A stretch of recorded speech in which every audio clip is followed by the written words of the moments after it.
Olá, pessoal, sejam todos muito bem-vindos. A partir de hoje, nós vamos conversar um pouco sobre licitação. Não tem como a gente aprofundar estes conceitos, mas pelo menos nós vamos ter uma ideia de como está o regramento, da lei de licitações.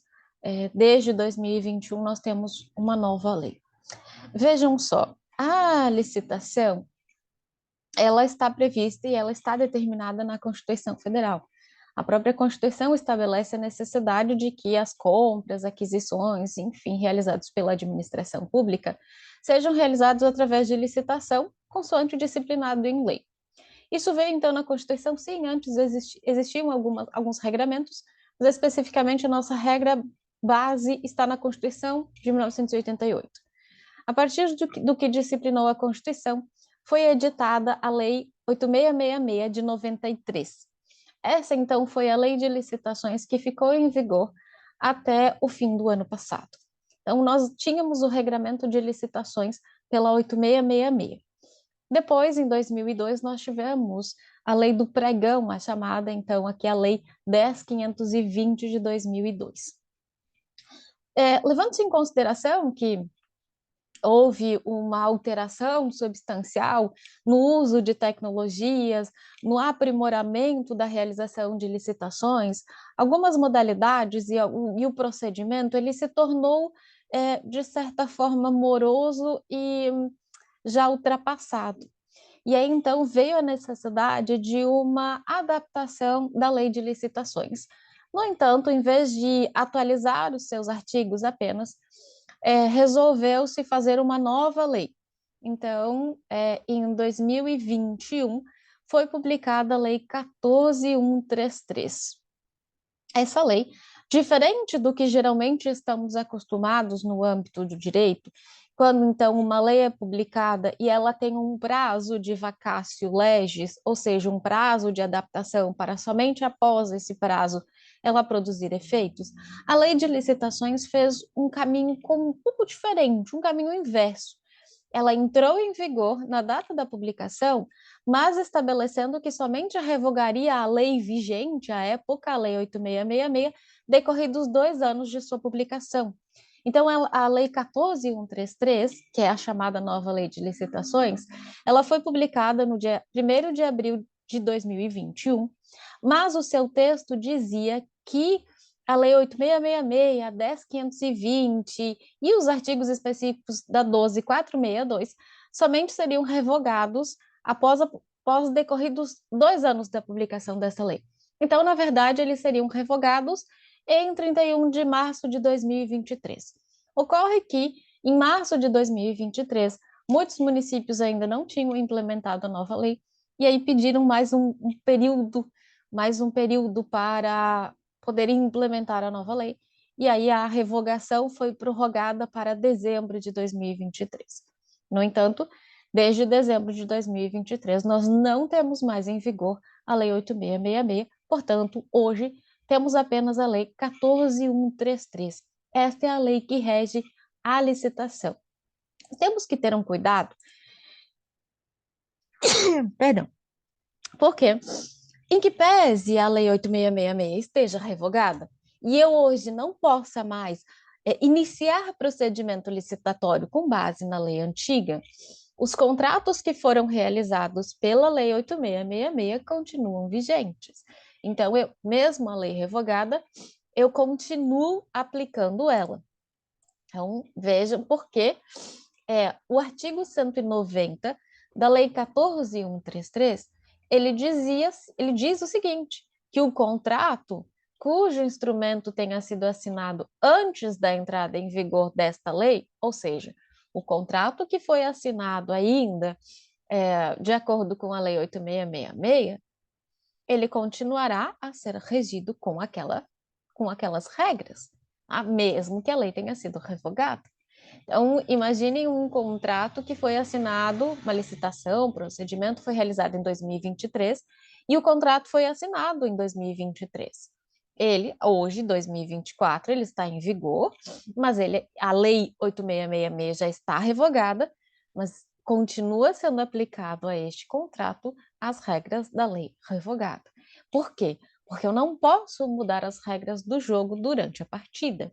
Como eu iniciei com a Lei 8666, eu vou até o final com ela. Então, nós ainda teremos um tempo de utilização das regras estipuladas na Lei 8666, em que pese ela já esteja revogada, ok? Então, entendendo isso, mas hoje, qualquer ente público que for iniciar uma contratação, ele vai iniciar e vai realizar o procedimento de acordo com a Lei 14.133 de 2021. E já os municípios com até 20 mil habitantes, eles têm um prazo maior de adaptação. Sim, eles devem utilizar a nova lei, só que eles têm aí umas regrinhas mais brandas para adaptação. Por exemplo, o cumprimento dos requisitos do artigo 7º, que trata do agente de contratação, artigo 8º também, da realização de licitação sob a forma eletrônica, então eles têm um prazo maior para se adaptar, e a divulgação em sítio eletrônico oficial. Porque às vezes esses municípios muito pequenos, eles demoram um tempo, então eles ganharam ali prazo de 6 anos para se adaptar a estes requisitos. Não que eles não devam utilizar a nova lei, sim, em 2024, todos os que devem fazer licitação ou devem fazer utilizando a Lei 14.133. Ok? Mas o que é licitação, então? Sabendo que a Constituição fala que nas compras públicas, nas contratações, precisa ser realizada através de licitação, o que é a licitação? Gente, licitação é um procedimento administrativo destinado à seleção da melhor proposta dentre aquelas apresentadas por aqueles que desejam contratar com a administração pública. Em termos bem simples, é um procedimento administrativo em que a administração visa selecionar a proposta mais vantajosa para atender o seu interesse. Então, vejo, nós temos aqui uma ideia de competição a ser travada isonomicamente entre aqueles que preenchem os requisitos e aptidões necessários ao bom cumprimento das obrigações que se propõe a assumir. Então, nós temos aqui um procedimento, uma disputa entre aqueles que querem contratar com a administração pública e no qual a administração vai escolher a proposta mais vantajosa, aquela que lhe é mais benéfica. Então, é isso que o procedimento licitatório significa. Significa que a administração ela vai selecionar a proposta que lhe seja mais vantajosa, também conforme diz o professor Eli Lopes Meirelles, a administração seleciona a proposta mais vantajosa para o contrato de seu interesse. Pois bem, então, quais são os objetivos da Lei 14.133? Na verdade, a 14.133 ela buscou e manteve os objetivos que já estavam previstos na Lei 8.666. Lá no artigo 3º da Lei 8.666 já tínhamos objetivos da licitação. Esses objetivos foram reforçados, foram mantidos e reforçados pelo artigo 11 da 14.133. Então, quais são os objetivos, as finalidades da lei de licitações?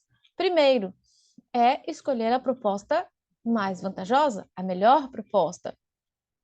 E aí aqui tem que ter um cuidado, porque às vezes, então a administração sempre vai buscar a proposta mais barata. Gente, nem sempre vejam que a legislação não fala em proposta mais barata, e sim a mais vantajosa. Vamos pensar o seguinte: imaginamos que a administração queira comprar canetas. E aí ela descobre, fazendo orçamento, que existe uma caneta que é vendida a R$ 2 e ela dura 2 meses. E aí ela descobre que tem uma outra caneta que é vendida a R$ 5 e ela dura 7 meses. Então, nesse caso, a mais vantajosa é a mais barata? Não, não é. A mais vantajosa é aquela, então, que tem um preço um pouco mais elevado, mas tem um prazo de duração maior. E quando você faz o cálculo, aquela com um preço maior dura mais, então ela é mais vantajosa. É isso que a administração pública faz quando realiza o procedimento licitatório. Então, em regra, ela vai buscar sempre a proposta mais vantajosa, sempre respeitando o princípio da impessoalidade. O que que significa o princípio da impessoalidade em uma licitação? Significa que eu não vou escolher a pessoa A ou a pessoa X pelos seus, pelo seu nível de conhecimento com a pessoa com a autoridade administrativa. Não, todos aqueles que preencherem os requisitos podem participar da licitação. Aquele que apresentar a proposta mais vantajosa, ele sairá vitorioso. Então, eu não direciono licitação. Todos que têm interesse em participar podem participar. Eu não vou adquirir produtos e realizar contratos com aqueles que têm algum tipo de amizade ou parentesco com o agente público. É por isso que a licitação é realizada. É justamente visando o princípio da impessoalidade. E também o princípio da isonomia, ou seja, todos os licitantes, todos aqueles que participam do procedimento licitatório, eles devem ser tratados da mesma forma. Eu não posso criar regras distintivas, regras que impeçam a participação e regras em que se estabeleça algum tratamento diferenciado, algum tratamento especial para um participante em detrimento dos demais. Não dá para fazer isso. Então, sempre respeitado aqui o princípio da isonomia, tratar todos os licitantes da mesma forma. Tanto que a lei vai trazer uma série de regrinhas justamente em observância a esse princípio. E aí, claro, já na Lei 8666, em 2010, havia sido incluído um princípio do desenvolvimento nacional sustentável, nessa ideia de sustentabilidade, de meio ambiente, de práticas sustentáveis. E a Lei 14.133, ela manteve essa ideia de sustentabilidade, de realização de licitações sustentáveis, de práticas sustentáveis pelas empresas que irão contratar com a administração pública. Inclusive, nós veremos mais adiante que, dentre ali os critérios de escolha, de desempate e de preferência, nós encontramos empresas que tenham ali programas de sustentabilidade. Então, justamente para fomentar esta atividade, fomentar esta proteção ao meio ambiente. Então, estes os objetivos, as finalidades da lei de licitações. Tá? Então, esse o artigo 11. Certo, então. Mas quem deve licitar? Tem alguma regrinha? Tem determinados entes que quem é obrigado a licitar? Todo mundo tem que licitar? Algumas pessoas, alguns entes devem licitar, outros não? O que a lei fala em relação a isso? Vejam só que no artigo 1º, a própria legislação, ela traz que esta lei estabelece normas gerais de licitação e contratação para as administrações públicas diretas, autárquicas e fundacionais da União, Estados, Distrito Federal e dos municípios. Primeiro, vamos falar uma questão aqui, quando ela estabelece que a lei estabelece normas gerais de licitação. O que ele quer dizer quando traz aqui normas gerais? Isso daqui, gente, tem a ver com competência. Isso daqui tem a ver com competência. Competência. Lá no artigo 22, inciso 27 da Constituição Federal, nós temos dizendo que compete privativamente à União legislar sobre normas gerais de licitação e contratos administrativos. Então, nós temos uma competência privativa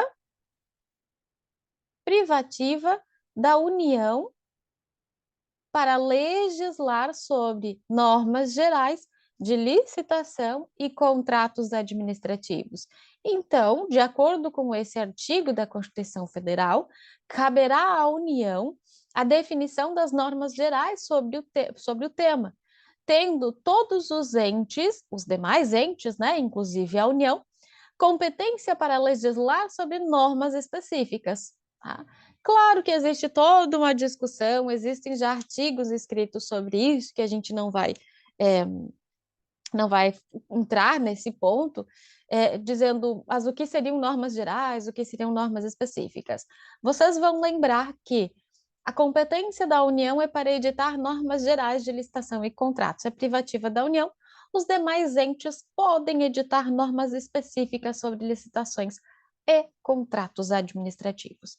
E aí, então, a União, atendendo a esta determinação do artigo 22, em que diz que é de sua competência, ela estabeleceu a Lei 14.133, que estabelece normas gerais de licitação e contratação, uma lei de âmbito nacional, porque todos os entes devem obediência aos seus dispositivos. E aí, então, sabendo que ela é uma lei de âmbito nacional, a quem ela se aplica? Ela se aplica para a administração pública direta. Quem é a administração pública direta? União, Estados, Distrito Federal e municípios, bem como suas autarquias e fundações. Então, vejam que todos estes entes mencionados no caput do artigo 1º devem realizar licitação. Mas não para por aí.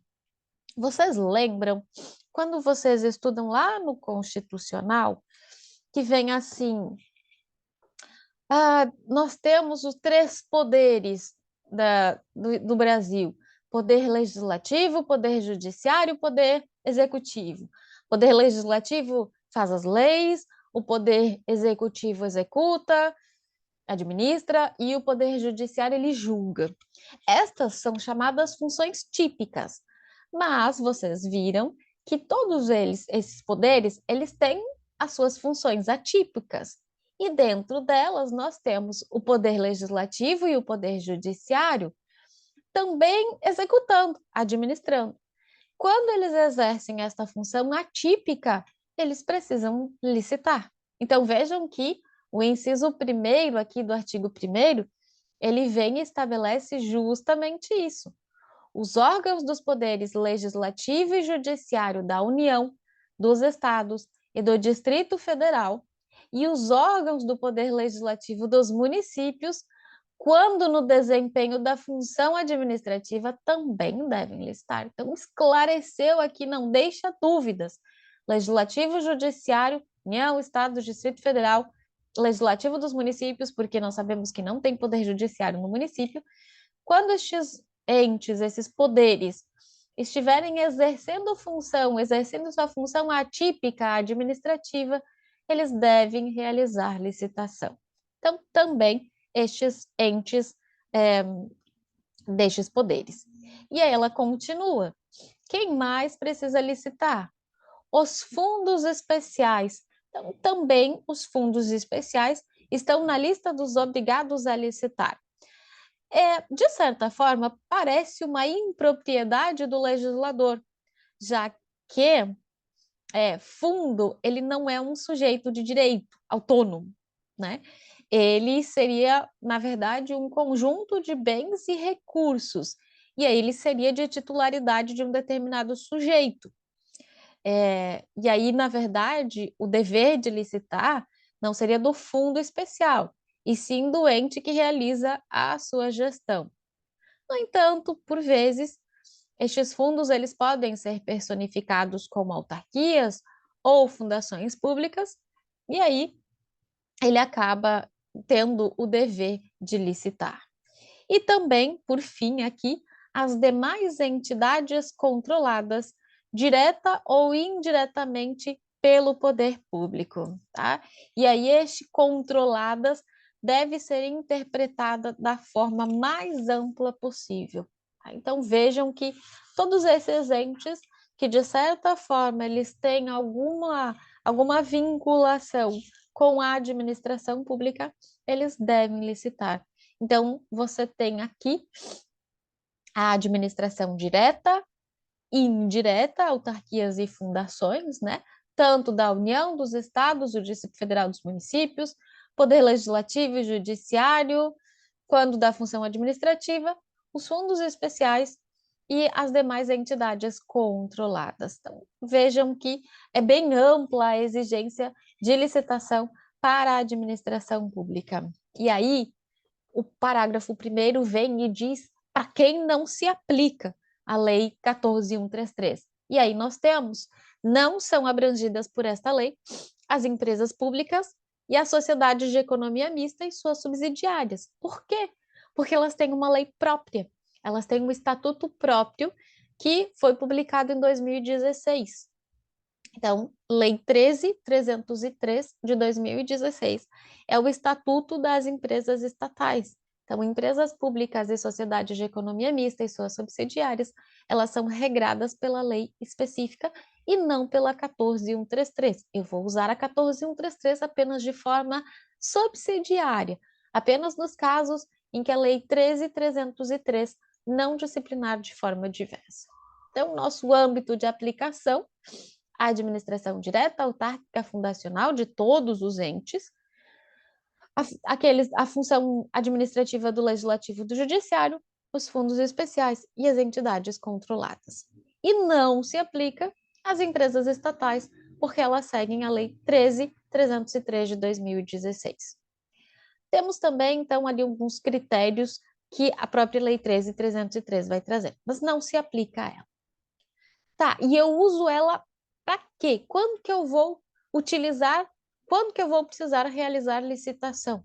O artigo 2º vai dizer, vai incidir a lei nos casos de alienação e concessão de direito real de uso de bens, compras, inclusive por encomenda, locação, concessão e permissão de uso de bens públicos.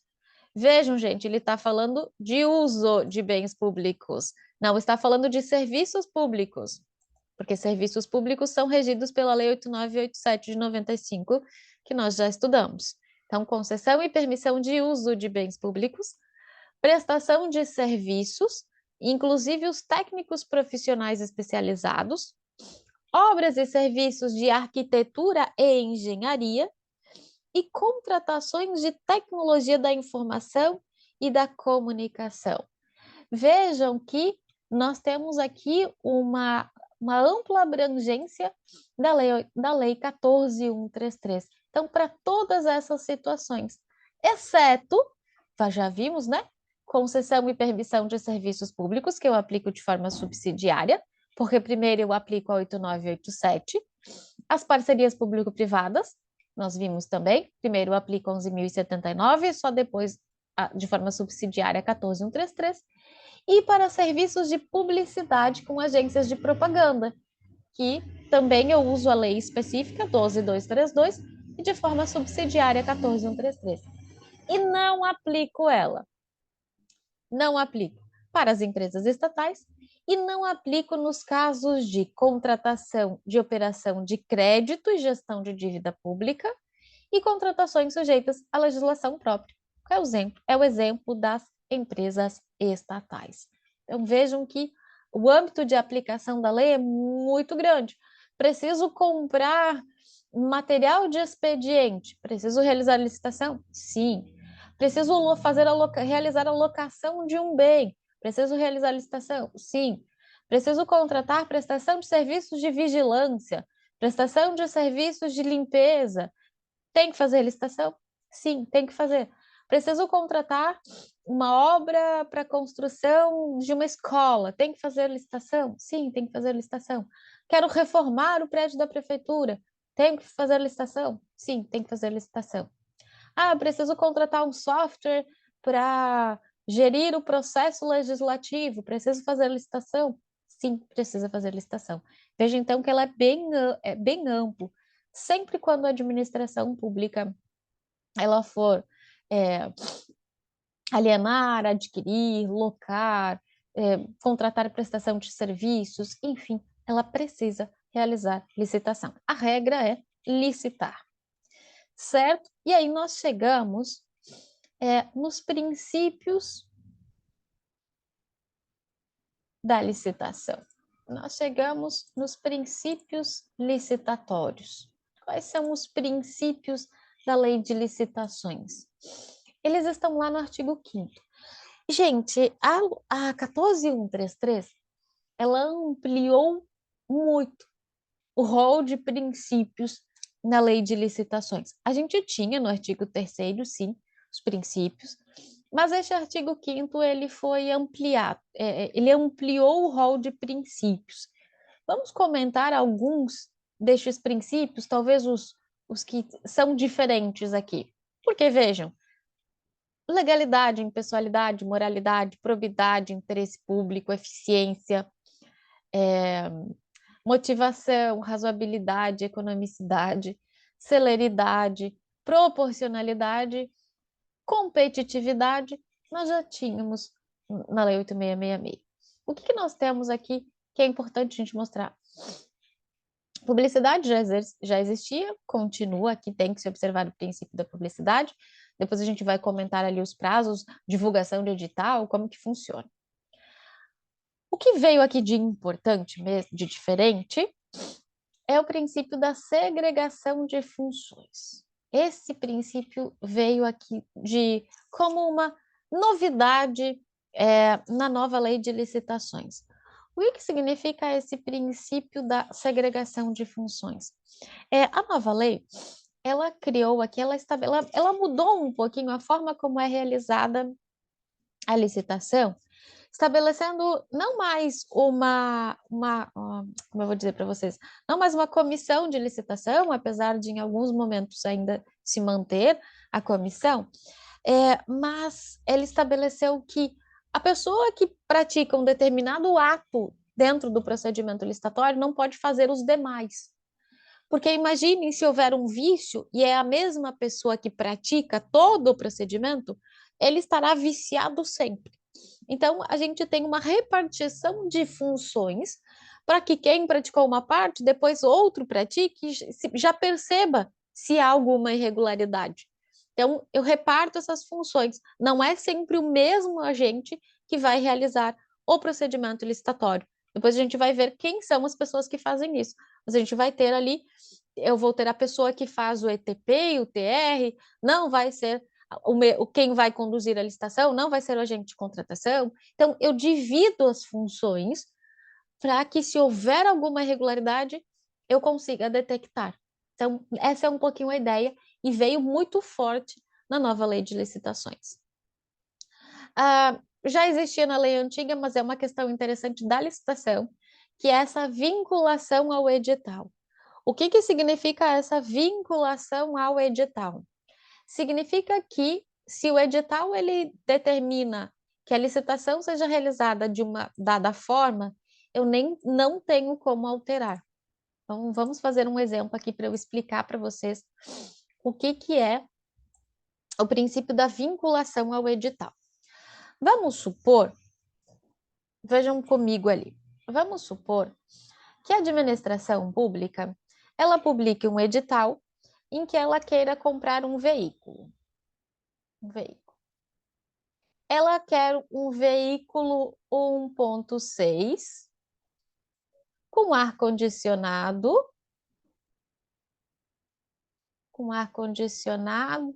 e direção.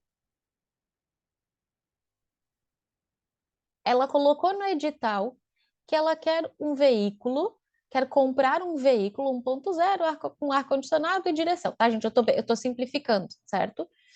E ela diz que o tipo da minha licitação, o meu critério de julgamento é menor preço. Menor preço. Esse é o meu critério de julgamento.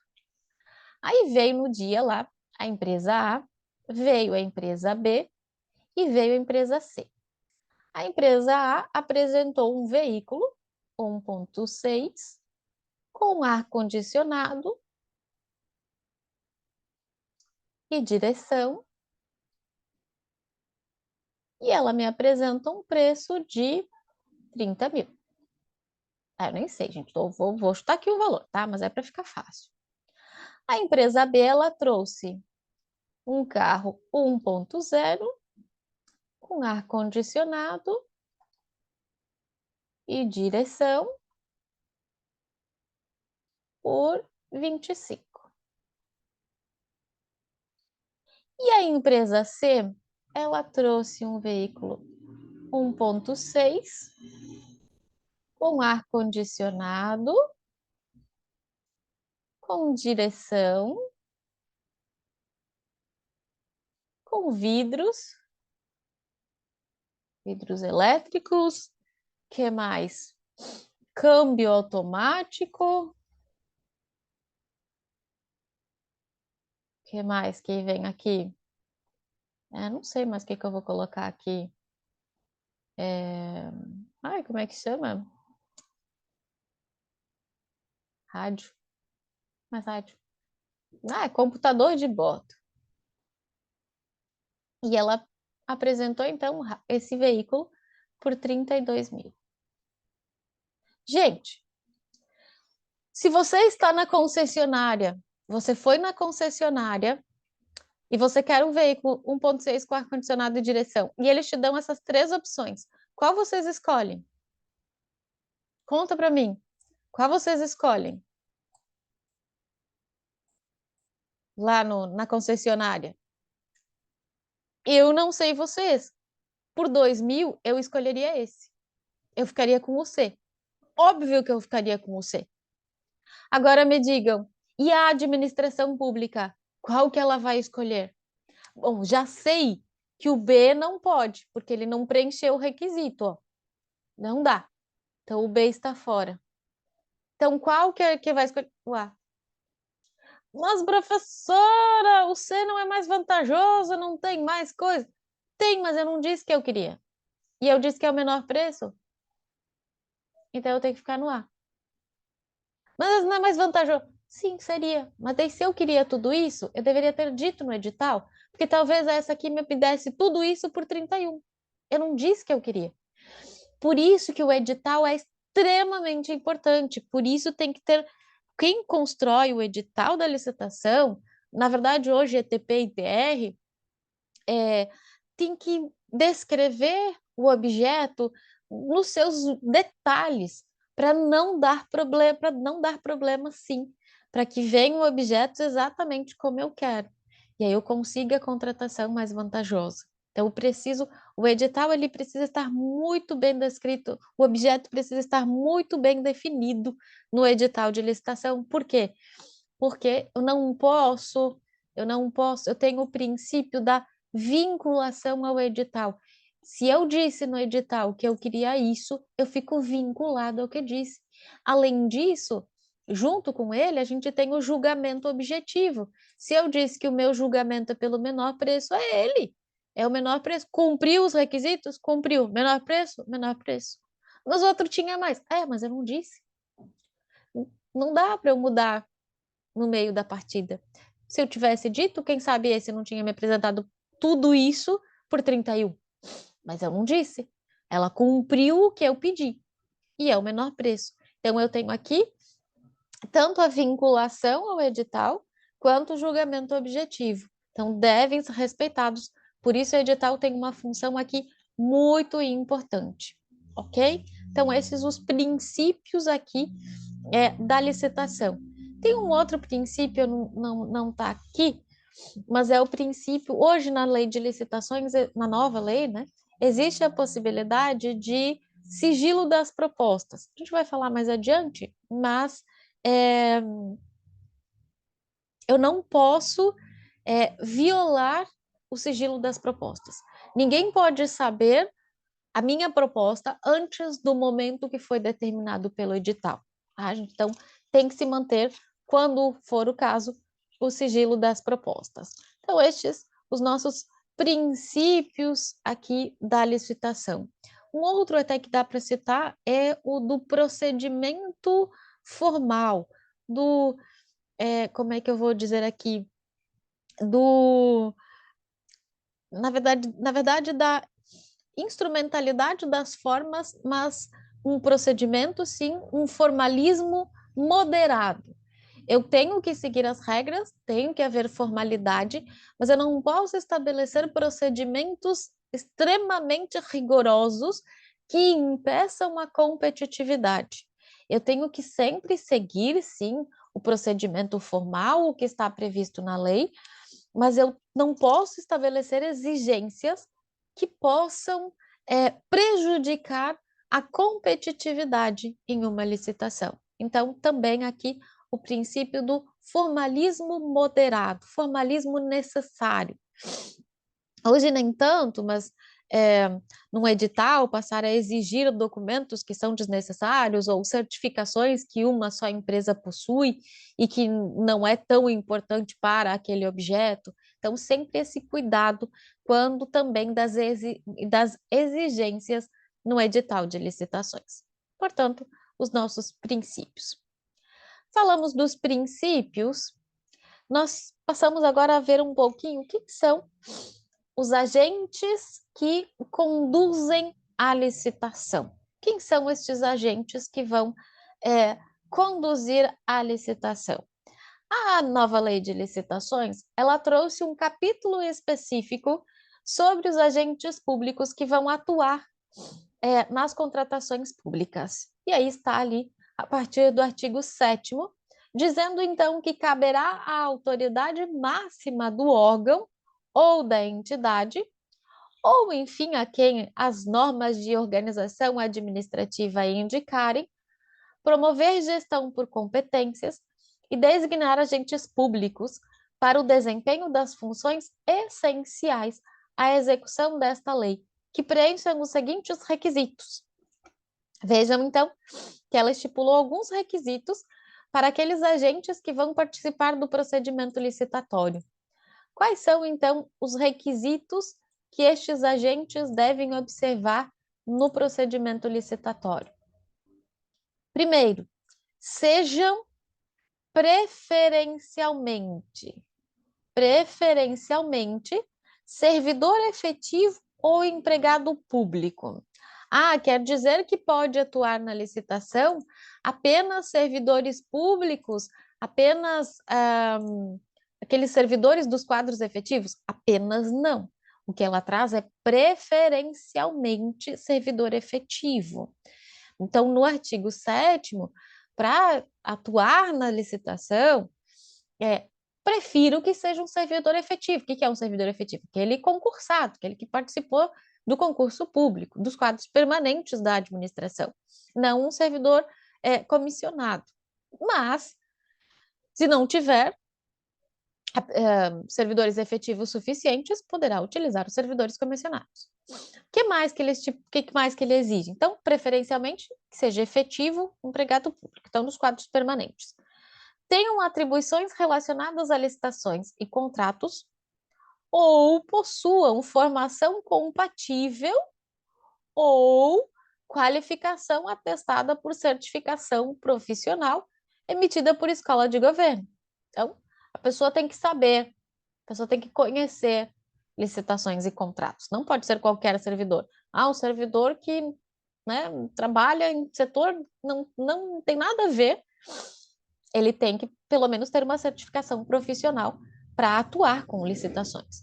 E o meu terceiro requisito, não seja um cônjuge ou companheiro de licitantes ou contratados habituais da administração, nem tenham com eles vínculo de parentesco colateral por afinidade até o 3º grau, ou de natureza técnica, comercial, econômica, financeira, trabalhista e civil. Então, não pode ter ali grau de parentesco. Estes os requisitos para participar. Gente, os agentes públicos da licitação. Porque a licitação tem uma série de fases que a gente vai ver. Tem uma série de fases. Então, os agentes públicos que vão atuar aqui. Mas eu tenho um agente público específico, um agente público que atua na licitação, que aqui é um dos principais aqui, mas, que conduz a licitação, ele é chamado de agente de contratação, tá? Ele é chamado, então, esses os agentes públicos da licitação. Mas a gente tem essa pessoinha ali que é chamada agente de contratação. Quem é o agente de contratação? É aquele que vai conduzir a licitação. É quem vai conduzir a licitação. É aquele que conduz. Esse aqui, gente, essa pessoinha específica que vai conduzir a licitação, esta tem uma regrinha específica no artigo 8º da lei. O que vai dizer o artigo 8º da lei? Vai dizer que o agente de contratação, ele tem que ser servidor, e aí, que é o responsável pela condução da licitação, ele tem que ser servidor efetivo ou empregado público. Então, aqui não é preferencialmente servidor efetivo, aqui é servidor efetivo. O agente de contratação tem que ser um servidor efetivo ou empregado público. Para participar das outras fases, né, dos momentos, de outros momentos, construir outros documentos, para auxiliar aqui é preferencialmente. Mas essa pessoinha que vai conduzir a licitação, que é o chamado agente de contratação, esse agente de contratação, o artigo 8º da lei determina que seja um servidor efetivo, tá? Então, tem que ser ali o empregado público dos quadros permanentes. Então, ele tem que observar, não tenho aqui a preferência. Esse agente de contratação, se for licitação na modalidade pregão, ele é chamado de pregoeiro, no leilão, ele é chamado de leiloeiro, tá? E ele tem a responsabilidade individual, salvo se induzido a erro. Então, esse é o meu agente de contratação. Então, hoje, quem conduz a licitação, aqui a minha regrinha é o agente de contratação, tá? Só lembra que o agente de contratação no pregão é o pregoeiro e no leilão é o leiloeiro, pregão e leilão. Só ganha um nome diferente, mas é o agente de contratação, tá? É esse aqui. Essa é a minha regra. Tá, professora, mas e tem exceções? Tem. A gente tem, na Lei 8666 a gente tinha, e aqui a gente tem também, que é a possibilidade de comissão de licitação. Comissão de licitação, gente, é uma comissão ali, formada por até por 3 servidores, né? Em que eu vou utilizar facultativamente nas licitações para bens e serviços especiais. Isso daqui, a regra vai ser quando eu realizar concorrência. Quando eu tiver concorrência, se for sobre bens e serviços especiais, aí eu vou ter uma comissão de contratação com 3 servidores, tá? Preferencialmente, servidor efetivo ou empregado público, então, os servidores deverão ser preferencialmente servidores públicos. Então, aqui, para bens e serviços especiais, na concorrência, poderá substituir o agente de contratação, tá? É um poderá. Se quiser manter o agente de contratação, ele conduz tranquilamente. Quando que eu vou ter obrigatoriamente a necessidade de comissão? No diálogo competitivo. Aí aqui deverá substituir o agente de contratação e obrigatoriamente deve ser composta por servidores efetivos dos quadros permanentes. Vejam, então, que bens e serviços especiais pode optar, tá? Pode manter o agente ou pode formar uma comissão. No diálogo competitivo, ela é obrigatória, tá? Ela é obrigatória. E no caso aqui da licitação, que a gente chama de modalidade concurso, na modalidade concurso é uma banca. E essa banca aqui, formada por pessoas de notório conhecimento e idoneidade moral. Então, geralmente no concurso a gente tem a banca. Então, as licitações serão conduzidas por estas pessoinhas aqui, tá? O agente de contratação, que é a regra, que no pregão ele é chamado de pregoeiro, no leilão de leiloeiro, é o agente de contratação. Ele vai conduzir a licitação. Vamos ter a comissão de licitação facultativa, quando for contratar bens e serviços especiais, geralmente aqui numa concorrência, né? Então, eu vou utilizar ela para isso, e aí pode ser o agente ou pode ser uma comissão. E a comissão, ela vai ser obrigatória na modalidade diálogo competitivo. E no concurso, a gente vai ter a banca. Tá? Então, estes são os servidores que vão conduzir a licitação. Como eu disse, ó, para ficar bem certo na cabecinha de vocês. A regra é o agente de contratação, tá? Obrigatoriamente servidor efetivo ou empregado. Gente, isso daqui eu não vou entrar agora, mas tem já alguns artigos escritos sobre se esse obrigatório seria apenas para a União ou para os demais entes também. Vocês vão encontrar algumas discussões, né, dizendo, será que o município, estados também têm que seguir este obrigatório ou não? Tem doutrinador dizendo que sim, que é obrigatório também para estados, municípios, Distrito Federal e demais entes, e tem outros dizendo que não, que seria uma norma específica e só valeria para a União. Vamos esperar o Tribunal de Contas se manifestar, tá? Mas vamos lembrar que é obrigatório aqui. Diálogo competitivo precisa da comissão de contratação, pelo menos 3 membros, e aí obrigatório servidores efetivos. Bens e serviços especiais, comissão de contratação facultativa. Na banca, né, aí é uma comissão, mas é chamada de banca, 3 membros também. E se for leilão, leiloeiro, pregão, pregoeiro. Então, entendemos quem são as pessoas que conduzem a licitação. E aí, quais são as modalidades licitatórias? Eu trouxe para vocês aqui para a gente ter uma visão geral de como era e como ficou. Vejam, a Lei 8666, ela trazia 5 modalidades. Ela trazia a concorrência e ela trazia aqui, a escolha era por preço, por valor e por objeto. Aí se definia a licitação em algumas vezes pelo valor. Licitações muito, volume muito alto, o valor muito alto era concorrência. Médio era tomada de preços e menorzinho era o convite. Então, a gente tinha concorrência, tomada de preços e convite. O concurso, que era para escolha ali de objetos artísticos, científicos, enfim, era o concurso. O leilão, para a alienação de bens móveis e inservíveis. E aí, em 2002, veio o pregão para bens de uso, bens e serviços comuns. E a Lei 12.462, que ela não trouxe uma nova modalidade, mas um procedimento diferente, que era o chamado RDC.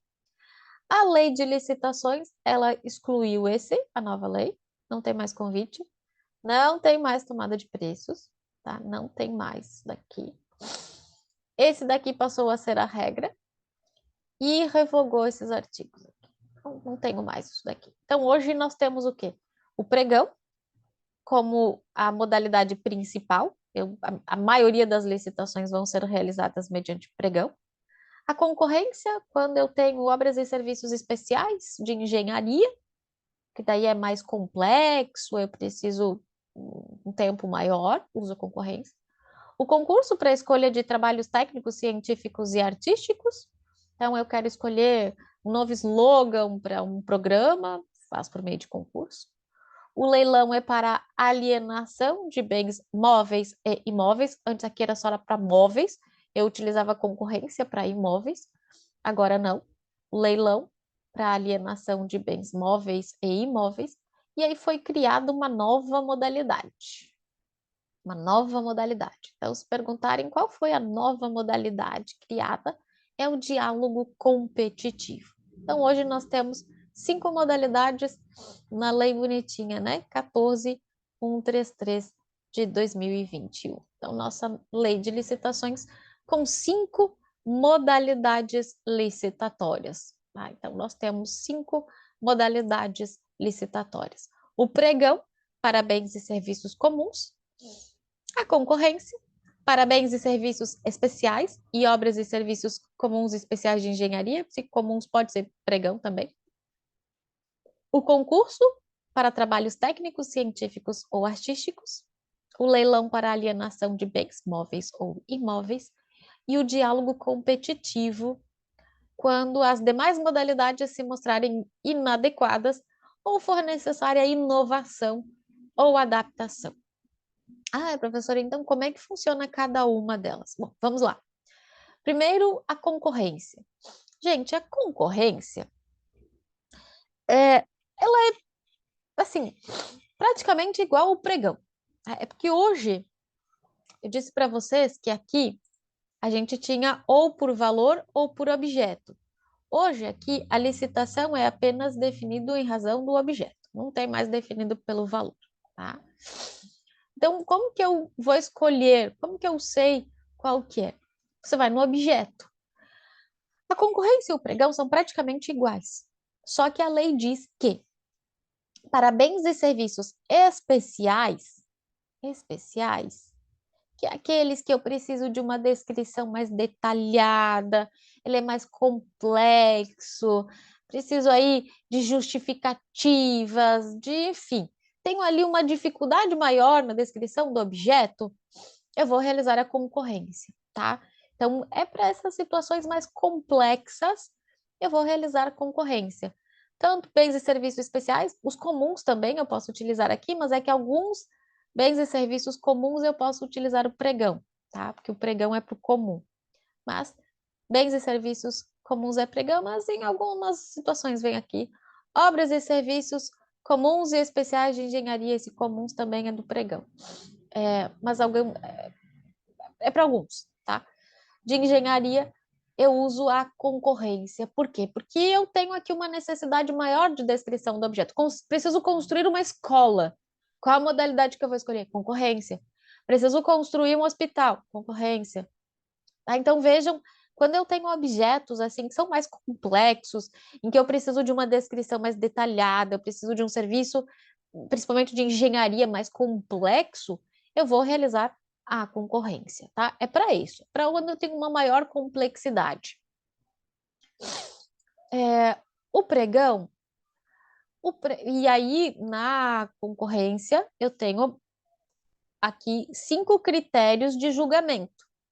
Menor preço, melhor técnica ou conteúdo artístico, técnica e preço, maior retorno econômico e maior desconto. Eu posso utilizar estes vários critérios aqui para escolher lá a proposta.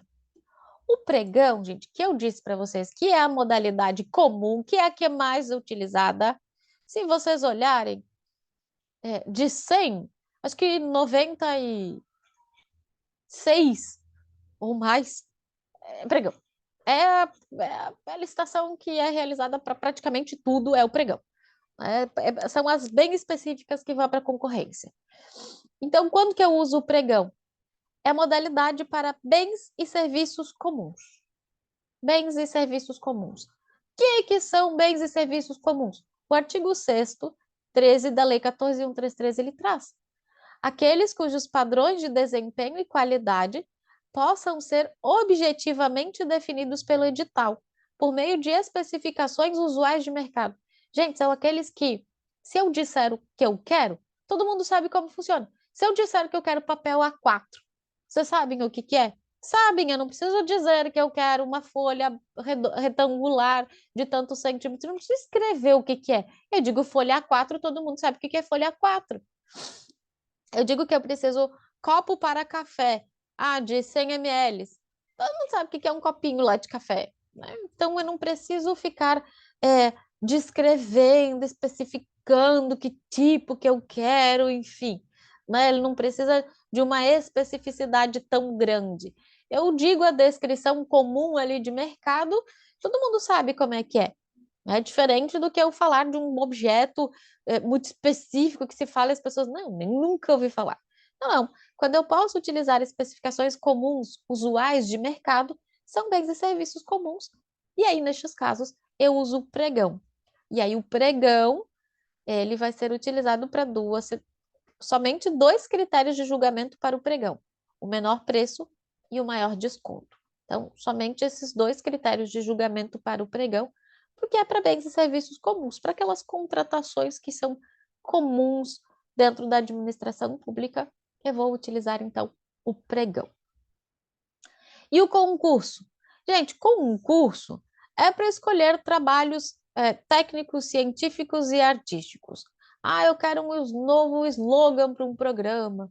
Eu quero. Eu vou fazer projetos nas escolas. Quero que vocês apresentem projetos para ensino de música nas escolas. Então, para contratação dessas situações, eu quero, sei lá, um estudo específico sobre uma situação. Tudo é por meio de concurso. O concurso, gente, eu não tenho um regramento na 14.133 específico. Então, o regramento, as regras e condições vão ser definidas no edital. Então, o edital vai dizer, que tipo de qualificação eu preciso, eu vou exigir dos participantes. O meu projeto é para um novo slogan da prefeitura. Quem que pode participar? Qualquer pessoa? Ou quem é formado em marketing? Posso colocar lá, poderão participar todos aqueles formados em marketing ou formados em publicidade e propaganda, enfim, posso exigir lá alguma coisa dos participantes. Vou dizer como eles têm que apresentar, vocês têm que apresentar com desenho, enfim, vou definir toda a forma de apresentação e como que eu vou escolher e qual a remuneração ou o prêmio concedido ao vencedor. Então, o concurso é para isso, são para esses trabalhos aí, técnicos, científicos ou artísticos. O leilão, o leilão é para venda de bens. A novidade aqui é que na nova lei de licitações, a alienação de bens imóveis também agora é realizada por meio de leilão. Antes era por concorrência, agora é por leilão. Então é para venda de bens móveis e imóveis. Quem dá mais? Quem dá mais? Parecido lá com a asta pública do fórum, a gente tem um leilão aqui. E aí a modalidade, a nova modalidade, né? Modalidade diferente, que é o diálogo competitivo. O que é o diálogo competitivo? Como que funciona o diálogo competitivo? Gente, é um diálogo. O que vai acontecer? A administração pública vai ter uma demanda. Ela tem uma necessidade a ser resolvida. Digamos, olha, vamos usar o exemplo ali do Rio Grande do Sul, que está passando ali por sérios problemas, com enchentes, enfim. E aí, qual é o meu problema? Eu preciso de um projeto para resolver a questão de enchentes na cidade. Eu quero resolver, eu preciso de ideias para resolver. Então, ele divulga um edital dizendo assim: a minha necessidade, eu preciso resolver o problema das enchentes nas cidades. E aí dá prazo de 25 dias úteis para os candidatos ali, os interessados, se manifestem. Né?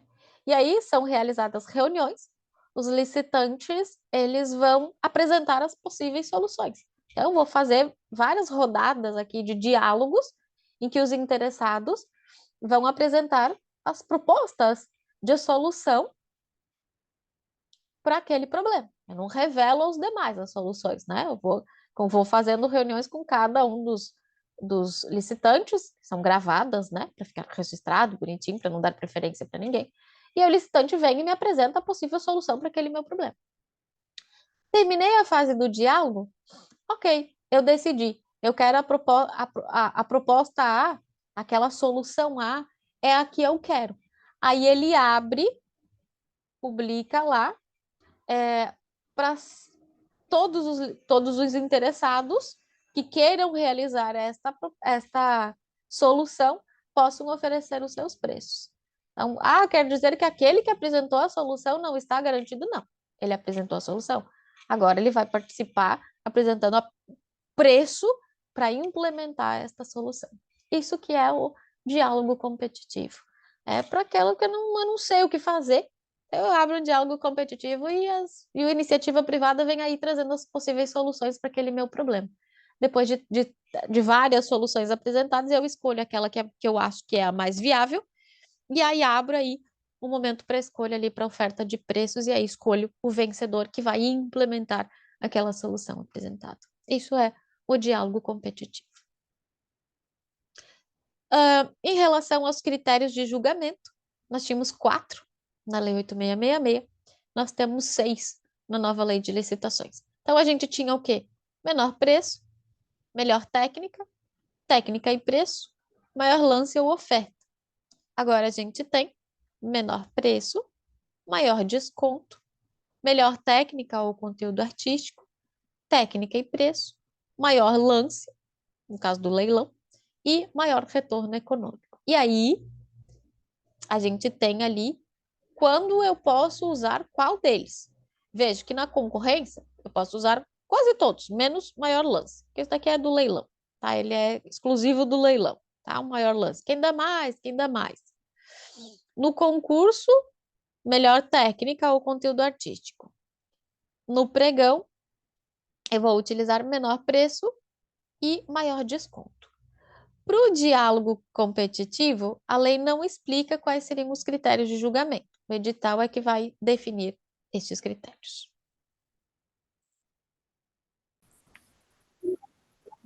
Continuando aqui, então, nós temos as modalidades, os critérios, as modalidades de licitação e aqui os critérios de julgamento, tá? Então, vejam que, como vimos, a concorrência que aceita a maior parte deles, nos demais, a lei ela traz cada um critério de julgamento diferente. Acontece que na licitação eu tenho que, né, dar um prazo para que, quando eu publicar o meu edital, os participantes, os licitantes, eles têm um tempo de organizar a documentação necessária para poder participar da licitação. Esse prazo, né, entre a publicação do edital e a data em que os licitantes, os interessados, vão efetivamente participar, é chamado de intervalo mínimo. Então, a gente chama de prazo de intervalo mínimo. E aí a lei traz quantos dias eu preciso respeitar entre a data da publicação do edital e a data da abertura dos envelopes, tá? Data em que eu vou realizar a licitação, enfim. É o prazo de intervalo mínimo, o prazo entre a publicação do instrumento convocatório e a entrega dos envelopes. E se for licitação eletrônica, é a data lá da sessão, certo? A gente já tinha esses prazos na Lei 8.666, tá? Prazos em dias corridos. E a nova lei de licitações, ela manteve, só que ela trouxe em dias úteis, tá? Então, e ela não faz mais divisão por modalidade licitatória como fazia 8.666. Ela faz pelo objeto. Então, o prazo vai ser de acordo com o objeto. Se for para a aquisição de bens, cujo critério de julgamento é menor preço ou maior desconto, o prazo é 8 dias úteis. Pelos outros critérios de julgamento, 15 dias úteis. Se for para serviços comuns e obras e serviços comuns de engenharia, cujo critério de julgamento seja menor preço ou maior desconto, 10 dias úteis. Serviços especiais e obras e serviços especiais de engenharia, de menor preço ou maior desconto, 25 dias úteis. Quando o regime de execução for de contratação integrada, quando a gente falar de contratos, a gente vai ver o que é essa contratação integrada, mas se for o regime de contratação 60 dias úteis, a gente vai ver que ele é mais complexo. Serviços e obras, quando o regime de execução for de contratação semi-integrada ou nas hipóteses não abrangidas, 35 dias úteis. Se for do critério de julgamento maior lance, que vai ser o leilão, 15 dias úteis. E quando for aqui, geralmente o concurso, porque é técnica e preço, ou melhor, técnica ou conteúdo artístico, 35 dias úteis. Então, hoje, nosso prazo de intervalo mínimo sempre em dias úteis. O mais comum é que o de 8 dias úteis, né?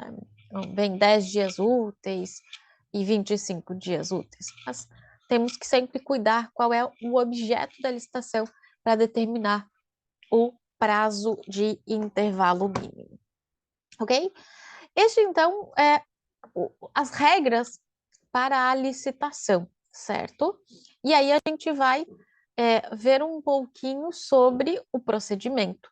Entendemos aqui as regras de licitação, e aí agora a gente precisa entender um pouquinho sobre o procedimento, tá? E quais são as regras que deverão ser observadas na licitação.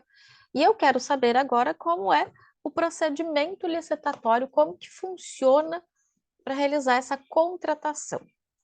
Pois bem, gente, o procedimento licitatório, ele vai ter uma fase interna e uma fase externa, tá? Então, ele vai ter uma fase interna, que é a chamada fase preparatória, que é a fase realizada lá dentro da administração pública. lá os servidores estão lá, e aí eles percebem que o material de expediente está acabando. E eles vão ter que se organizar, fazer a lista de quais os materiais que estão acabando, qual que precisa comprar, o que não precisa, que tipo que precisa, precisa de caneta, precisa de borracha, precisa de grampeador, precisa de clips, precisa. Aí eles vão ter que fazer essa organização interna, essa é a fase interna. E aí depois, daí vão organizar o edital para descrever quais são os objetos, e aí quando publica o edital, começa a fase externa, tá? Então vejam que eu tenho duas fases. Como que eu tenho? Qual é, assim, de uma forma geral, para a gente visualizar quais são como é que vai seguir uma licitação? Vou ter a fase interna, que hoje, na nova lei, ela é chamada de fase preparatória, então, onde tem toda essa organização interna, enfim, de organização do objeto, definição da solução, enfim.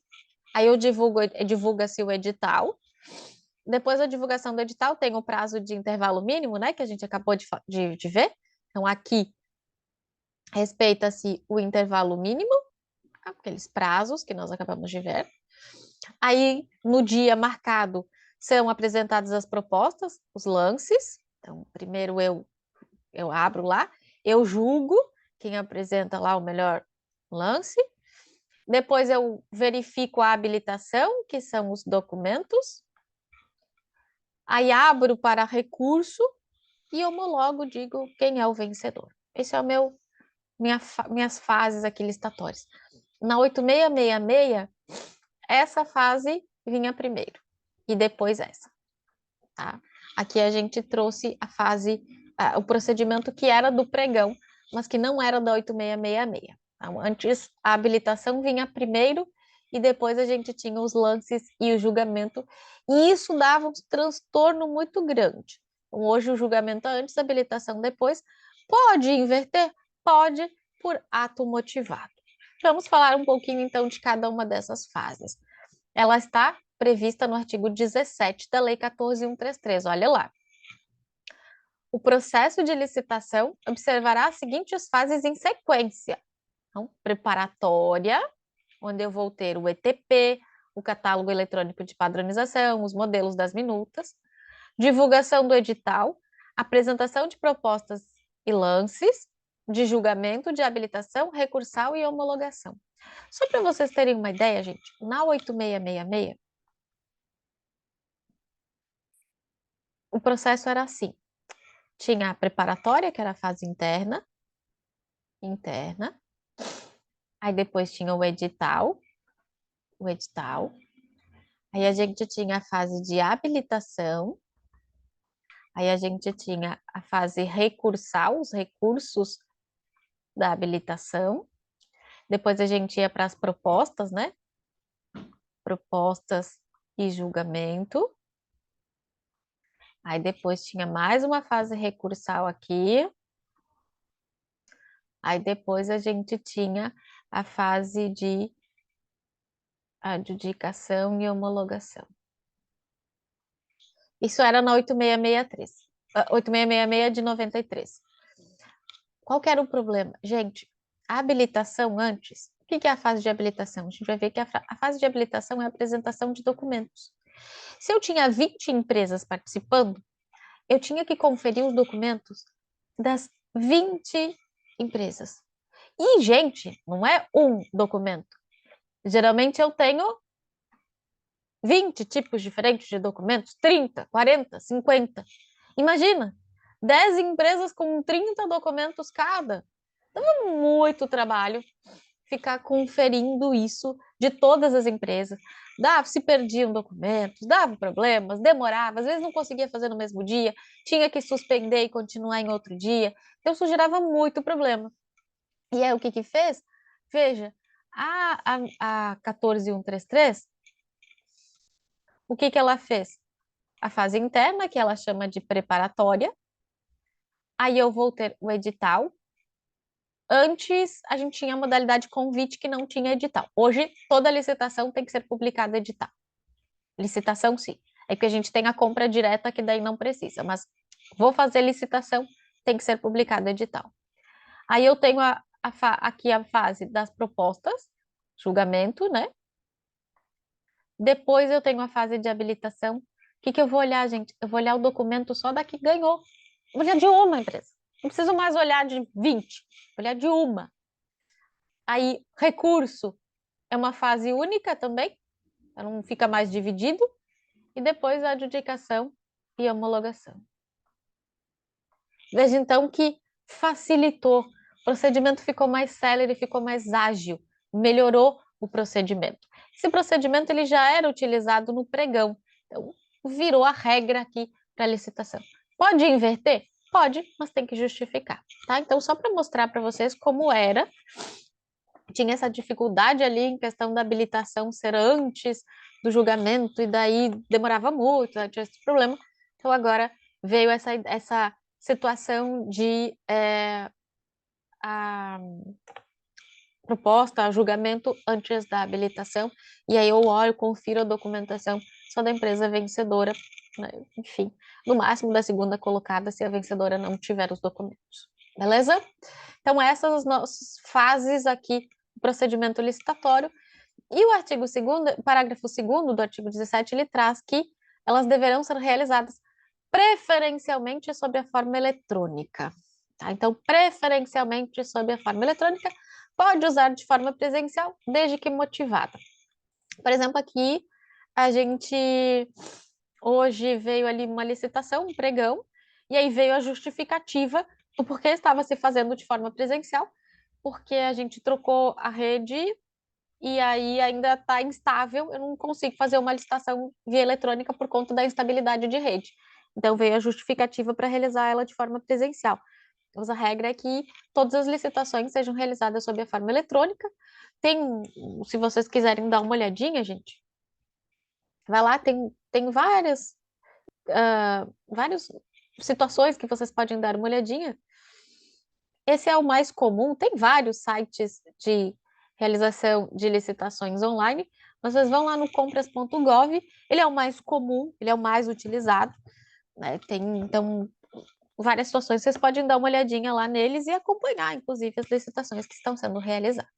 Mas estas são as fases, é o passo a passo da licitação. Agora, entendendo a fase preparatória, a fase interna da licitação, tá? Eu vou resumir aqui por esse, mas depois tem as descrições. Olha só, começa a fase preparatória, é quando eu tenho aqui o planejamento. Tá? Na verdade, a lei de licitações, a 14.133, ela focou muito nessa ideia de planejamento, porque a gente tem administração pública, gente, poder público em si, ele não tem planejamento nenhum. Não tem, então, né? Não tem. A nova lei de licitações, ela tentou forçar o planejamento. E ela prevê lá que a administração pública, todo ano, ela deve elaborar um documento que chama Plano Anual de Contratações, ou Plano de Contratações Anual. Plano de contratações, de contratação anual. Então, todo ano ela tem que elaborar. Qual licita, o que eu vou precisar comprar no próximo ano, o que eu vou precisar, que serviço que eu vou precisar. Então, ela planeja o que ela vai precisar para o próximo ano, tá? Então, ela planeja. E aí, chegou o ano seguinte, né? Vou começar, tá tudo bonitinho. Eu vou apresentar primeiro a justificativa da contratação. Então, eu vou abrir o meu processo, apresentando lá a exposição dos motivos, a justificativa, por que eu preciso realizar aquela licitação. Então, vou colocar ali a descrição da necessidade da contratação, né? Por que eu preciso realizar aquela contratação. Esse é quando eu tenho a definição desse objeto, enfim, é quando eu vou dizer o que eu preciso resolver, como que estão os requisitos, quais as soluções apresentadas. Isso daqui, gente, eu vou abrir o processo, eu vou ter aqui um, um documento que é chamado de ETP. que é o ETP? É o estudo técnico preliminar. Estudo técnico preliminar. Aqui, a, a, a parte responsável, lá o órgão responsável, medida em que precisa material de expediente. Eles vão fazer esse estudo técnico preliminar, eles vão elaborar, tem uma série de requisitos no estudo técnico preliminar, ele tem que preencher todos os requisitos lá que a legislação traz, enfim. Ele vai descrever a necessidade da contratação, então, o que eu preciso, por que eu preciso realizar essa contratação, qual é o meu problema, né? E qual é a melhor solução. Vamos pensar assim, o que o estudo técnico preliminar ele faz assim? Eu preciso vamos pensar uma Câmara de Vereadores. Pode ser prefeitura também, um órgão público. Eu preciso de transporte para os vereadores. Preciso de transporte, porque às vezes eles têm que ir para uma reunião, às vezes eles têm que ir para um evento oficial, enfim, eles precisam de um veículo oficial, precisam de um transporte oficial. É,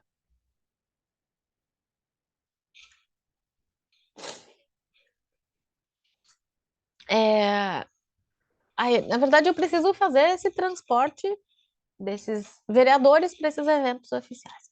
Esse é o meu problema. Esse é o meu problema. Eu preciso resolver isso. Então, meu estudo técnico preliminar vai começar lá. A necessidade de transporte para os vereadores irem em eventos oficiais da Câmara de Vereadores. Esse é o meu problema. Aí eu vou descrever as possíveis soluções. Bom, eu poderia comprar passagem de ônibus, né? E aí eles iriam de ônibus para esses eventos. Mas, como as linhas são fixas, por vezes eu não vou ter ônibus para chegar no horário do evento. Então, não é a melhor solução. Ah, eu poderia pagar Uber, mas às vezes o Uber pode estar em algum local que não chegue a tempo para pegar o vereador e levar no evento, já que às vezes tem trânsito e aí não vai conseguir chegar em tempo. Eu poderia comprar veículos para a Câmara de Vereadores, para levar estes vereadores nesses eventos. Mas eu teria um custo com manutenção e com reparos e com. Mas eu também posso locar veículos e aí tenho já os motoristas concursados e eles levam os vereadores nestes locais. Então, vejam que eu listei aqui uma série de possibilidades e aí dessas possibilidades eu vou dizer, a melhor é essa. Escolhi. Não, a melhor é para transporte dos vereadores para eventos oficiais, é eu fazer a locação desses veículos. Na locação, a empresa que vai me locar o veículo fica responsável pela manutenção, ela tem que me disponibilizar veículos novos, ela fica responsável pela manutenção. E aí tá tranquilo, o veículo vai estar ali, o vereador só vai avisar o dia do evento oficial e o veículo vai levar ele.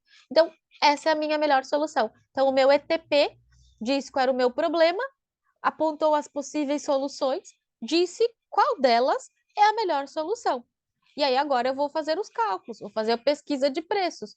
Ah, dentre as empresas, qual que apresenta ali o melhor preço para locação? Quais são os valores praticados no mercado para eu estimar a minha contratação?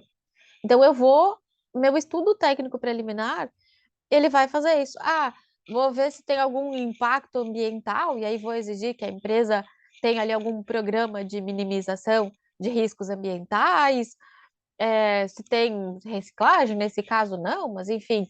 Então, vejam, tudo isso eu vou desenvolver no meu estudo técnico preliminar. Depois de aqui, tudo vai ser colocado: motivos, descrição do objeto, recursos disponíveis vai estar ali. Aí, qual que vai ser a licitação que eu vou? Ah, é para locação de veículos, qual vai ser a modalidade? Qual vai ser o critério de contratação, menor preço, enfim. Então, defino tudo isso no ETP e aí vou escrever o TR, que é o chamado termo de referência. eu vou pegar tudo que está dito aqui no ETP, a solução que eu encontrei, por exemplo, que eu dei para vocês, é locação. Então, aqui eu vou fazer um TR para alocação de veículos para levar vereadores em eventos oficiais.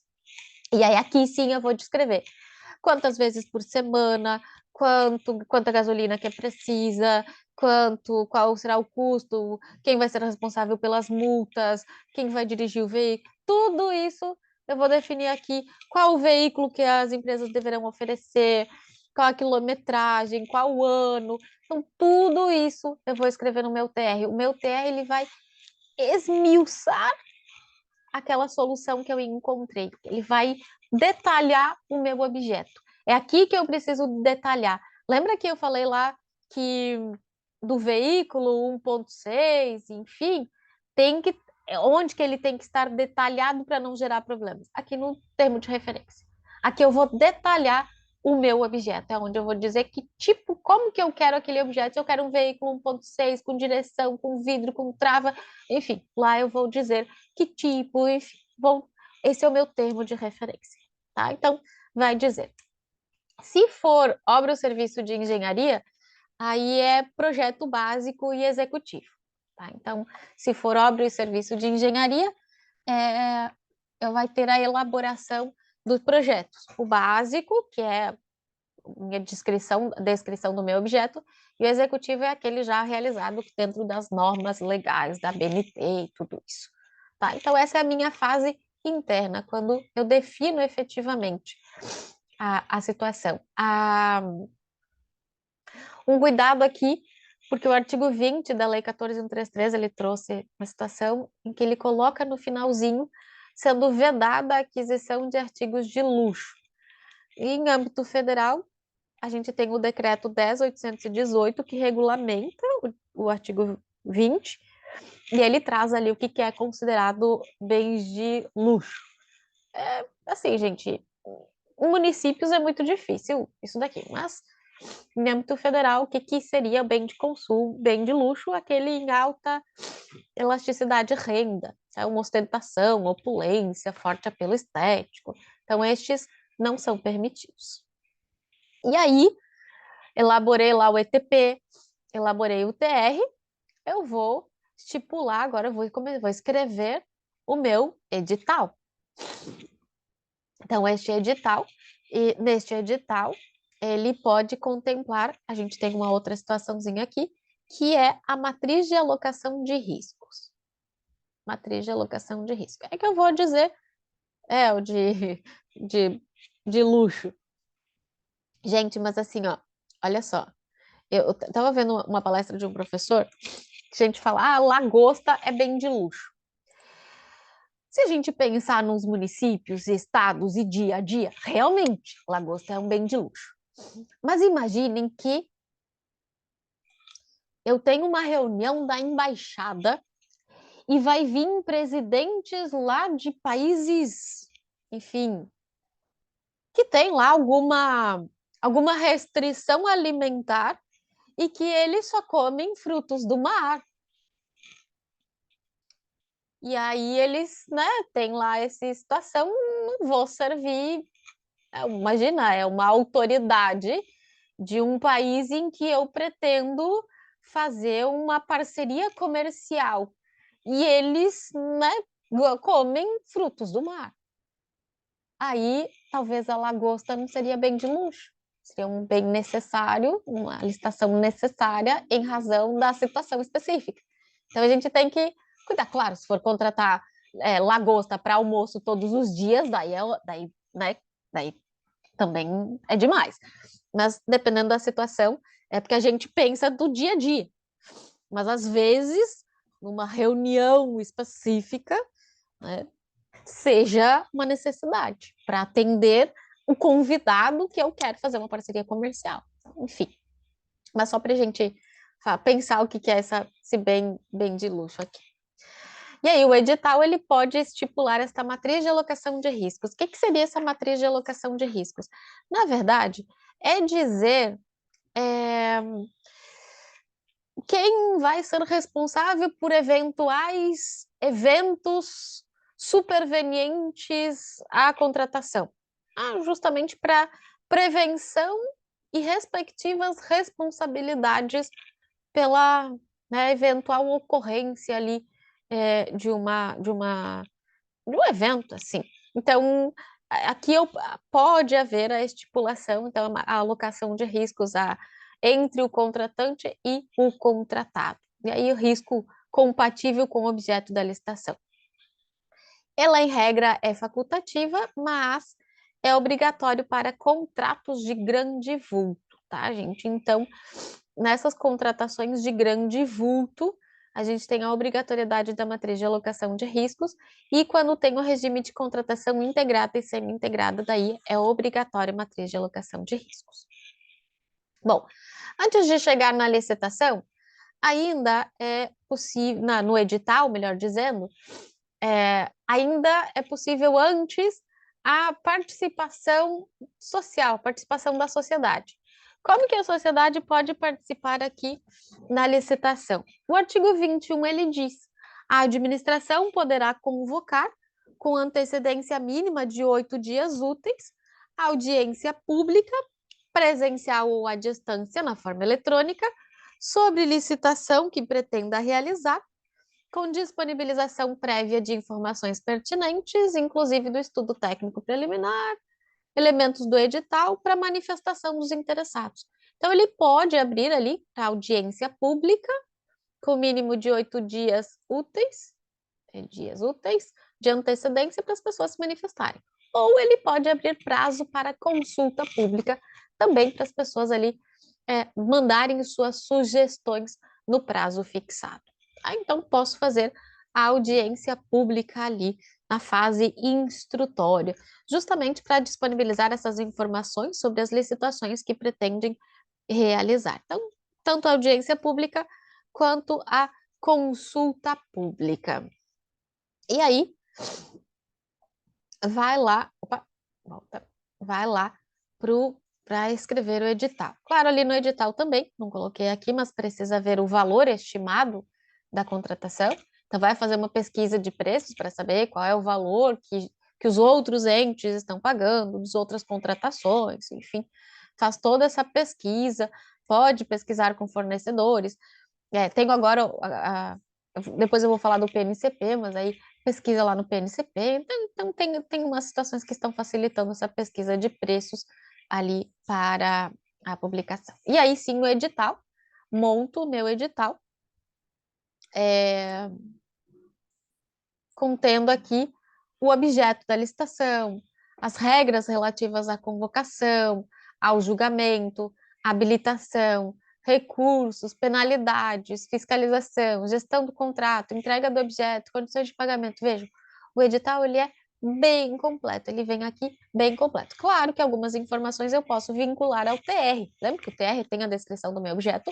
Eu posso vincular a descrição do edital lá com o TR, mas eu tenho que publicar ele completinho, tá? A nova lei de licitações, ela trouxe aqui a possibilidade de adoção de minutas padronizadas. A gente tem no site do PNCP, depois eu vou mostrar para vocês. A gente tem as minutas padronizadas lá, que os órgãos podem baixar essas minutas e adaptar para a sua realidade, né?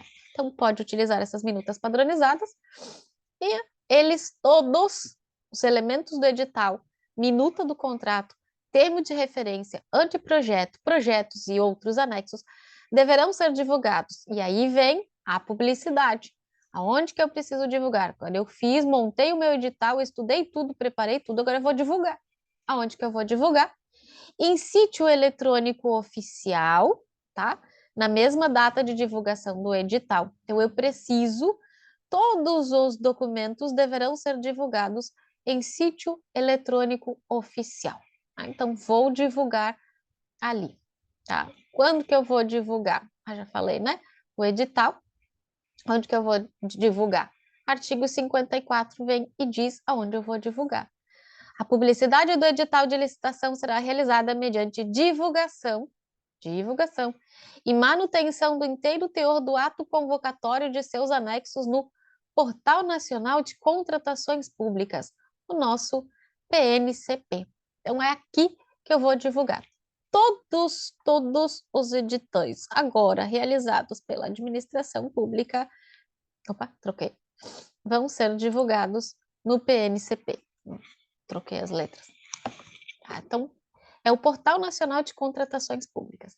Além do PNCP, é obrigatória a publicação do extrato do edital. Extrato do edital, gente, é um recorte lá bem bonitinho que tem as informações principais. Não é todo o edital, porque às vezes o edital tem 20 páginas ou mais.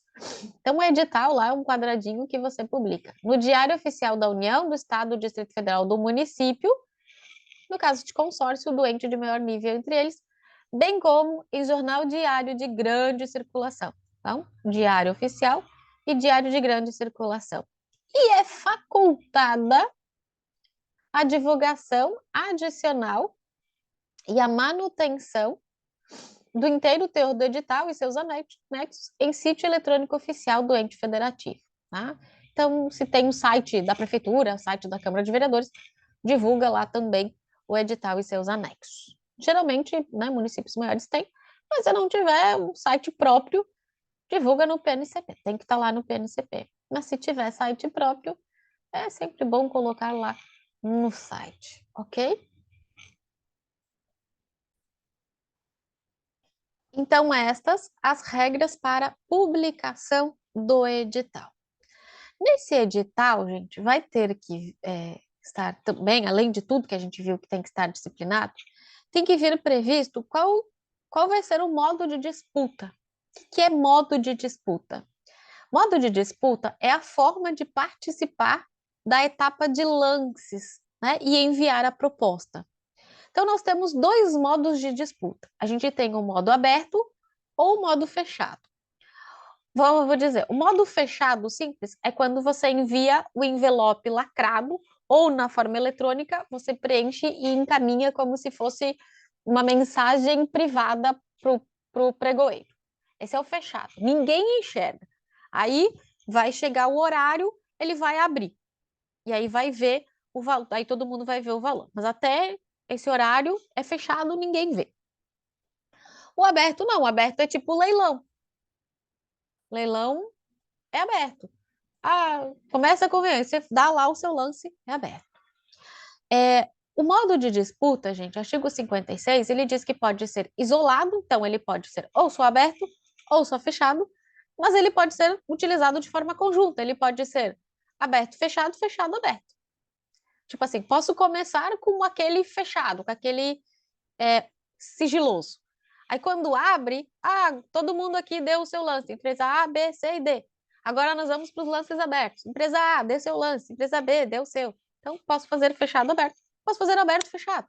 Todo mundo dá os lances agora. Agora cada um manda o lance final fechado. Então, eu posso utilizar ou isoladamente ou posso utilizar conjuntamente. Então, posso misturar ali, aberto, fechado, aberto, e é a administração pública que vai decidir, tá, gente? Em cada licitação. Tá? Vai depender do objeto da licitação. Às vezes, o meu objeto é melhor que seja fechado. Não, às vezes eu tenho outro que é aberto. É melhor nesse objeto que seja aberto, fechado. Para o outro, fechado, aberto. Então, o edital vai definir qual é o modo de disputa. Tá? Então, o edital, ele diz qual é. Tá? Então, esse edital elaborado, ele é publicado, e aí, gente, a gente pode impugnar o edital, tá? Quem que pode impugnar? Qualquer pessoa. Na Lei 8666, tinha lá datas diferentes para o cidadão e para o licitante. Aqui, abriu-se para qualquer pessoa impugnar o edital até 3 dias úteis antes da entrega dos envelopes.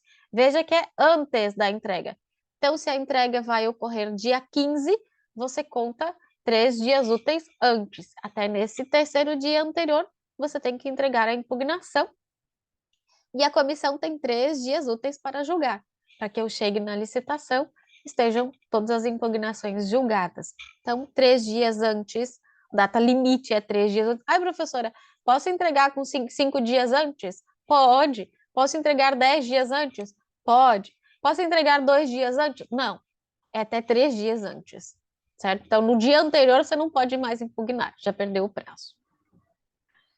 E aí, Chegou no dia, eu vou primeiro abrir as propostas e fazer o julgamento das propostas. Então, aqui eu vou abrir os preços de todos os participantes. E aí eu vou fazer a listinha lá por menor preço. A empresa A ofereceu por 30 mil, a empresa B 31, a empresa C 32, a empresa D 34. Então, eu monto lá a listinha. E aí, se era só o fechado, enfim, ou eles vão dar lance, faço ali o modo de disputa, finalizou. Ah, quem foi a empresa que ofereceu o menor? Ah, quem ofereceu o menor foi a empresa D que fechou em 24. Tá? Então, essa é a vencedora na minha etapa aqui de classificação e julgamento. Esse julgamento sempre tem que ser feito com critérios objetivos, tá? Esses critérios definidos no instrumento convocatório, no edital. Tem que respeitar a igualdade. Não posso levar em consideração vantagem não prevista no instrumento. Lembra o exemplo lá que eu falei do carro? Tinha lá as vantagens. Se não está no instrumento, não posso levar em consideração. Financiamentos a fundo perdido, preço ou vantagem baseado na oferta dos demais. Ah, o meu preço é 10% daquele que oferecer o menor preço. Não pode, né? Então, não dá isso certo. Não serão admitidos preços ali simbólicos, irrisórios ou de valor zero, né? Ofertas incompatíveis com os valores de mercado, certo? E o empate aqui vai ser resolvido por sorteio público, tá? Então, e ainda o artigo 59, ele traz quando que as propostas vão ser desclassificadas, ó. Tiverem vícios, não obedecerem às especificações, tiverem preços inexequíveis ou acima do orçamento, né? Então tem um superfaturamento, enfim, se descumpre alguma das requisitos do artigo 59, vai ser desclassificado. Digamos que a nossa empresa D apresentou o preço lá 24 mil, foi o menor preço, ela então preencheu todos os requisitos, ela é, por enquanto, é aquela que apresentou o menor preço. Ela ficou em primeiro lugar aqui no exame das propostas. Aí a gente vai para a fase seguinte, que é a fase de habilitação. Na fase de habilitação, será então analisada a habilitação jurídica, todos os artigos aqui da Lei de Licitações vai trazer o que eu tenho que comprovar quando eu falo de habilitação, tá, gente? Então, o que eu vou ter que comprovar na fase de habilitação? Habilitação, gente, são os documentos para mostrar que eu estou em condições de cumprir com o acordado. Eu consigo fornecer aquele objeto, eu consigo prestar aquele serviço. É mais ou menos isso. E eu estou em ordem, a minha empresa está toda certinha. É mais ou menos isso, tá? Essa habilitação aqui, ela é dividida em vários momentos de comprovação. Eu vou comprovar ali que eu preencho todos os requisitos. A habilitação jurídica nada mais é de que eu tenho que comprovar que a pessoa jurídica existe, ou a pessoa natural existe. Então, eu vou apresentar CNPJ, CPF, contrato social, enfim, vou comprovar os documentos, comprovando aí a capacidade da pessoa exercer direitos e assumir obrigações. A qualificação técnica do artigo 67 é para mostrar ali a qualificação técnico-profissional e técnico-operacional. É para apresentar aqui a documentação do profissional devidamente registrado no Conselho Profissional, e demonstrando ali que a empresa tem instalações, aparelhos adequados, disponíveis para a realização do objeto. Tá? Então, vou comprovar que eu tenho profissionais que sabem executar aquele objeto e que eu tenho equipamentos, aparelhos, disponibilidade para executar o objeto. É isso que eu vou comprovar na qualificação técnica. Depois eu vou demonstrar a regularidade fiscal, social e trabalhista. Aqui vai apresentar as certidões. Então, certidões negativas estadual, federal, municipal, certidão de regularidade com Seguridade Social, FGTS, regularidade com Justiça do Trabalho, enfim, esse cumprimento do inciso 33 do artigo 7º da Constituição é uma declaração ali em que diz que não tem, porque esse artigo ele veda trabalho noturno, perigoso ou insalubre a menor de 18 anos e de qualquer trabalho a menores de 16 anos, salvo na condição de aprendiz. Então, vai ter uma declaração lá dizendo que cumpre o requisito do artigo 7º, inciso 33 da Constituição Federal. E a qualificação econômico-financeira vai mostrar lá os balanços, para dizer que ela tem, o que eu vou dizer, tem capacidade econômica, tem capacidade financeira para cumprir o objeto. Então, digamos que a nossa empresa que apresentou lá a melhor proposta, apresentou toda a documentação, está completinha, está toda regularizada, então foi escolhida. O que vem depois disso? Vem a fase de recurso. Depois eu volto lá. Vem na fase, aqui a gente tem uma fase recursal única, tá? Fase recursal única, que está no artigo 165. Então, dos atos da administração decorrentes da aplicação desta lei, cabe recurso no prazo de 3 dias úteis contados da data de intimação ou da lavratura da ata. E aí a gente tem julgamento das propostas, habilitação e inabilitação. Qual que é o cuidado que eu preciso ter aqui, gente? Vou voltar. Qual é o cuidado que eu preciso ter? Estou na fase de lances. E aí percebi uma irregularidade. Ou a empresa D, o pregoeiro disse, a empresa D apresentou o melhor preço. Ela não considerou alguma coisa que eu falei. Nessa hora, gente, por mais que não seja ainda momento, não estamos ainda na fase recursal, a manifestação da vontade de recorrer tem que ser imediata. Então, se aconteceu algum problema, você tem que dizer, eu vou recorrer. E aí vai ficar lá anotado que você vai recorrer. Tem que dizer que você vai recorrer. Você tem que manifestar. No momento que ocorre, aí o pregoeiro ele vai dizer, alguém quer manifestar a intenção de recorrer? Ah, eu vou recorrer. Antes tinha que justificar. Agora com a nova lei não precisa. Você só vai dizer, eu vou recorrer. E aí, depois de feito tudo, chegou na fase recursal, você vai ser notificado e vai ter 3 dias úteis para apresentar as razões recursais. O licitante que você, né, recorreu, ele vai ter 3 dias úteis também para apresentar as contrarrazões, tá? Então, apresenta ali. Mas lembra, ó, artigo 165, parágrafo 1º, inciso 1. A intenção de recorrer deverá ser manifestada imediatamente, sob pena de preclusão. E o prazo para apresentação das razões recursais será iniciado da data da intimação ou lavratura da ata. Então, você já diz na hora se você vai recorrer ou não, senão você perde, tá? E aí depois vai ser aberto o prazo de 3 dias úteis para você apresentar o seu recurso e 3 dias úteis para a apresentação das contrarrazões. Julgados todos os recursos, nós temos a homologação, que é quando a autoridade verifica todo o procedimento, diz, ó, correu tudo certo, não teve problema nenhum, licitação homologada, licitação adjudicada, em que eu digo, empresa D, você é a vencedora. Você cumpriu todos os requisitos, você é a vencedora. É isso, então, as fases de homologação e adjudicação. Professora, mas se ali a autoridade administrativa perceber que houve uma irregularidade, ela pode fazer alguma coisa? Pode, gente. Ela pode, se houve uma ilegalidade, ela pode anular o procedimento licitatório.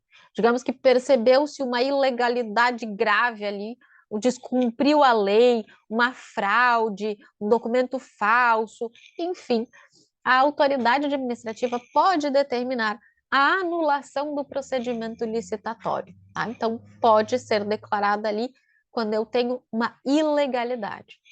Ah, mas não teve ilegalidade, só que a administração não quer mais manter aquela licitação, não é mais de interesse público. Por exemplo, ela realizou uma licitação para comprar 1000 carimbos e agora tem uma máquina que carimba sozinha. Não é mais interessante, eu faço o quê? Não teve ilegalidade nenhuma, só que não é mais interessante. Então, a administração pública pode revogar o procedimento licitatório. Tá? Então, se houve algum problema, ilegalidade, pode anular o procedimento licitatório Se não houve nenhum problema, mas não é mais interessante para a administração aquela contratação, ela pode revogar o procedimento licitatório. Tá? Então, esse todo o nosso procedimento, nossas regras de licitação e o nosso procedimento licitatório.